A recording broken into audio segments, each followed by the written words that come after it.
All right, guys, this is the last component for Module 5. We're going to talk about some crop tillage practices and companion planting.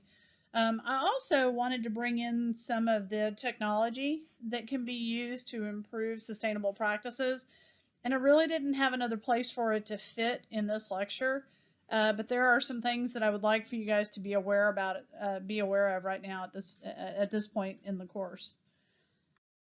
So crop tillage practices and the technology that we use are critically important for reducing our carbon footprint, but also managing our crops and over the long run, actually increasing our income potential. So the practices are going to be, the tillage practices are basically including crop rotation. Do we do a no-till? Do we leave crop residues down on the soil? All of that needs to be focused on soil health. What we do after we harvest the crop, our attention then turns to maintaining the soil. One of the most common practices that we see in this part of Texas is the no-till and then seed drill. And essentially what that means is that we don't come back in multiple times passing over the same ground with heavy equipment. And we take the tractor through and we use a seed drill, and those seeds are planted directly in where the crop residue is. Companion plantings, this is ideal for much smaller operations and for raised beds. Using plants that are naturally repellent to pests. Things like thyme, lavender, marigolds, mint, those work well to repel pests. But one of the problems, I urge you to be really careful with mint because it will take over all of your raised bed if you don't contain it in maybe a pot. Just basil will do the same thing. Basil is another one that you can use. Any of the strong aromatics typically repel some of the more damaging insects. We can also use a concept in a larger operation called trap cropping. What trap cropping is we take a crop that is very desirable to majority of the pests that we find in an area, and we grow it in a contained area with the intention being is that certain pests will seek out those plants and leave our actual cash crop alone. And then lastly, we've talked pretty extensively about cover crops and green manure. That's always something to be aware of, is that you can have multiple growing seasons, even in Texas. We have some cold hardy plants that can overwinter, and if we have a mild winter, you can actually see production happening. I will say after the last freeze, a lot of the cool weather crops they're not going to be harvestable, but what was left of those crops can then be turned back in and basically becomes direct compost into the soil. So the technology component is, if you are looking at a larger piece of property and you're actually going to be using heavier equipment like tractors, most of the modern tractors can be equipped with a GPS navigation system, and the GPS navigation system can be linked to various software inputs. Another area in agriculture is the GIS systems. Geospatial information systems that are assisted with satellite imagery, and drones. Drones are becoming prevalent in agriculture to reduce the amount of traffic, especially heavy equipment traffic in a field where you have soil compaction and you have some disruption to the microbiome. Drones can actually go in and can be equipped with various detection equipment. One of those is the FLIR, the forward-looking infrared cameras. And you think, well, those work on infrared. They do, and the advantage of having access to a drone with a FLIR camera is that you can find hotspots in different fields. If you have an area that is, you have a crop that's been in the ground for 6 weeks and has decent coverage, you can actually take a drone out with a FLIR, and if you see hot spots, typically what's happening is there's something affecting plant growth in that area, and so the soil isn't shaded. And what you're seeing is the direct reflection of the heat from the soil being exposed. And that's something that you'll want to map and go into the field and look and address. pH meters. pH meters are relatively common. For years we've taught high school students how to use them in chemistry. You can use a pH meter to test your soil, but I can tell you the more compost you add, the pH will go down on these alkaline soils. If you need a much more acidic type soil, peat moss is a really good additive to raised beds. If you have things like blueberries that you want to grow, need to drop that pH down to the range that's acceptable for blueberries. A couple of bags of peat moss are going to be your best solution, fastest solution to that, and they're just going to decompose into the soil. If you're a really small operation, I have just a few blueberry plants. Coffee grounds will also acidify your soil, so you can add that top dress your soil. Tomatoes, if you have an egg operation and or if you can recycle eggshells, typically they are very beneficial for tomato plants to help produce quality fruit. Something to consider if you're growing a few of them and you're starting to see that you're not getting fruit that is desirable looking, you may have a calcium deficiency. So those are just some things that little things that you can do for your crops. RFID technology. This is one of my favorites because it truly came out of the garment industry, the retail clothing industry. If you've ever purchased a relatively nice item at a department store and it has one of those security tags that is kind of hidden in the seam that the sales clerk has to find and remove, those are RFID tags, and all they do is serve as a point, as a digital footprint for crops that are moving on and off the farm. So I'm not doing a great job of explaining that. So for example, if you look at some of the foodborne pathogen outbreaks that we've had over the past 10 years that have to do with produce, romaine lettuce, that was one, and kale. Romaine lettuce was one of the big ones that happened recently with E. coli contamination and people getting sick. If we use RFID tags, which we can either tag the box, we can tag one of the little wire twist ties that we use on produce, we can track where that produce came from back directly to the field and what area of the field it might have come from. We're using them now in cattle, especially any heifers that are being shown or are going into commercial herds. We're now using an RFID ear tag that has all of the data for that heifer. It tells us basically date of birth, her vaccination history, and for higher end operations, if all of their cattle have RFID tags, what they can do is they can actually go in and check. Each animal has a unique identifier. And when they walk through a gate that is basically set up like that department store with that little security passageway, every time the cow walks through that gate, we get an idea of how often that animal is coming up to eat, coming up to drink, or accessing mineral. If you have a cow that hasn't passed through that gate for a period of time and you're off property, you know that you need to have someone go check on that cow, especially during calving season. So it has its benefits. It is good technology when it's used correctly.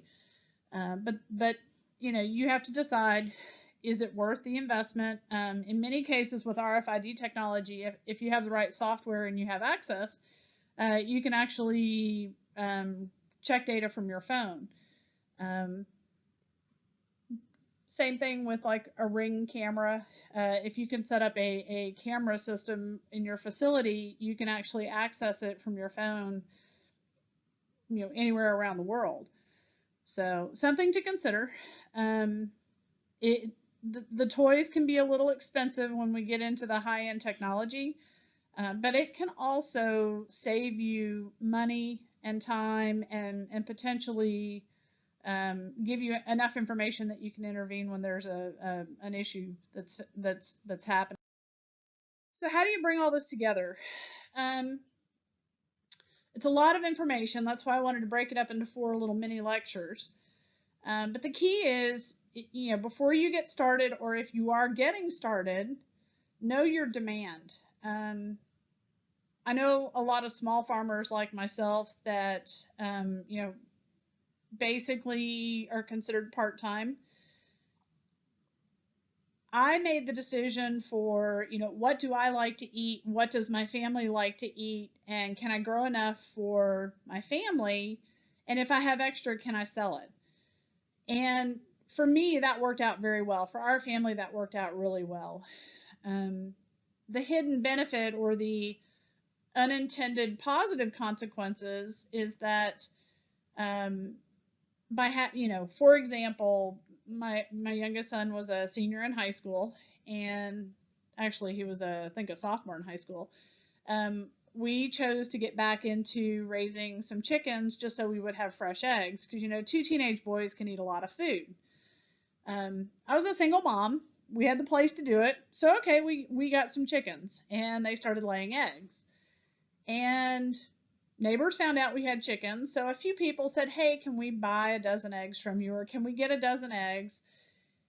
And it has grown into, I have about 12 customers that are regulars that buy eggs on a regular basis. I have just over 40 chickens here. Typically we get about 30 eggs a day. That was the market demand. Did it cost me a lot to get set up? No. I already had a barn on the property, although it's not historically set up for chickens. But it was there and it worked. The cattle part of this was, again, I have 2 adult sons who are now married, and I found that I didn't like what I was hearing about beef. The first year that we got was pretty much when the whole pink slime information started coming out about what they were doing to ground beef. And although it's edible and it's considered part of the process, I just didn't, for our family, I didn't want that. But, we as a family, eating an entire steer would take us about 18 months. And so again, kind of an unintended side benefit, I had people start asking, hey, can we, get some beef from you? Well, then I had to look at what the USDA and the Texas Department of Ag says we can and cannot sell. And so I always have any meat that we have processed is always inspected. And then that way my clients have the confidence that, not only am I doing my part, but I'm ensuring that an inspection is done so that carcass will pass.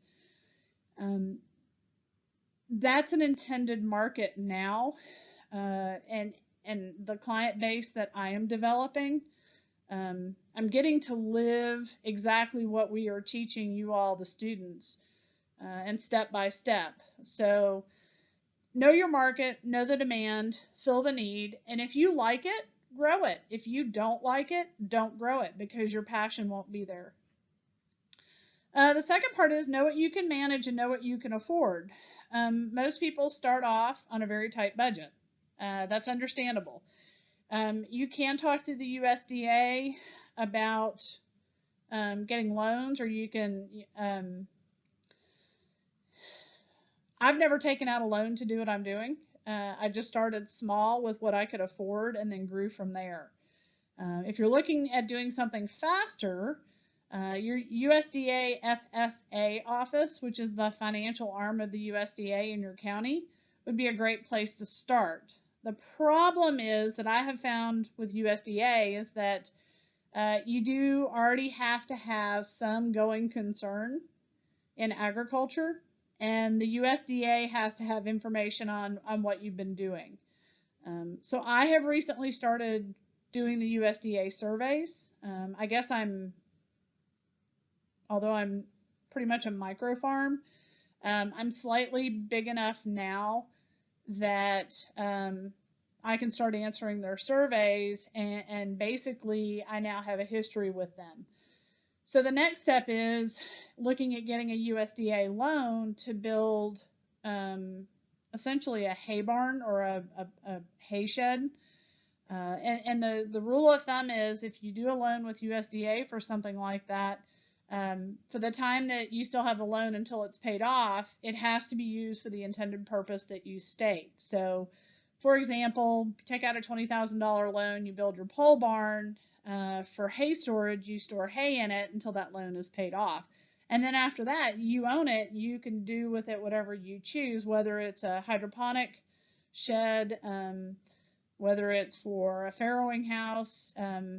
Just be creative in how you do these things so that it's a multi-use building once the loan is paid back.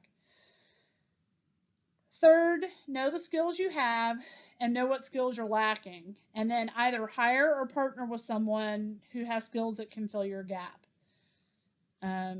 Be prepared to have some losses due to weather, inexperience, or equipment. That's always going to happen in agriculture. If you can have a little bit of padding, or if you can diversify your operation, that's always a really sound piece of advice in agriculture is, diversify what you are doing and have an integrated operation so that if you do have losses in one area, other areas may make up for it. And you've heard me say it before, keep a journal. Write things down from year to year. Know what worked and know what didn't work. And, just be smart about it. So, the quiz. Reminder, you have a quiz for Module 5. This one is going to be longer because there's vastly more information in the presentations. Make sure that you have taken notes, rewatch any lectures that you may have missed key information. There are 2 embedded videos, and they are going to be key because some of the questions are going to come from those videos. And as always, please ask questions if you need help.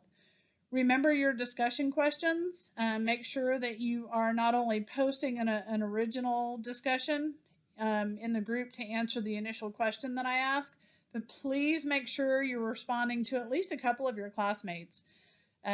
Those interactions are incredibly helpful, and I very much enjoy seeing how you guys are communicating what you're learning and what questions you still have.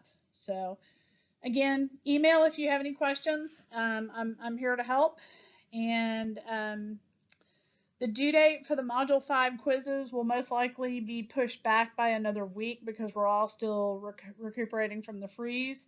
So if the due date in the syllabus right now says it's due this coming Sunday, I think March 7th, just be ready that I'll most likely move it to the 14th.